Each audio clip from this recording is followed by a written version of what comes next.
sent us to Tennessee. It took a year to get the papers. Started about the beginning of '74, the end of '74, January '75. The visas came. We got on a plane. We showed up in Nashville, Tennessee. Walked up 8th Avenue South to meet Nick Gulas and Roy Welsh or Jerry Jarrett or whoever, and it was like going to jail. They had a big fence around this big new building, and you couldn't get in.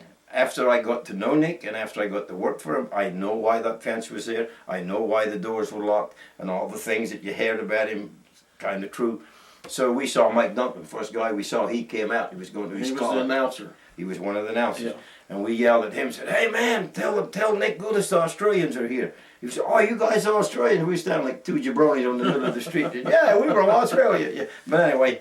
Now, had anybody, from when you was working with Barnett in Australia to come to Tennessee, had anybody told you anything about Nick Gulas, Jerry Jarrett, and the Welches, or were you kind of coming in blind? Or? No, you kind of heard the stories because Mario Milano was a big star in Australia. Mark Loon and Barnett he was living there, and he'd worked for Nick.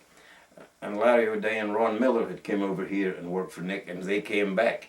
And they actually told us, said the two guys over there, Tojo Yamamoto and Jerry Jarrett, they were the tag team, and Jarrett's the booker and Tojo's his buddy.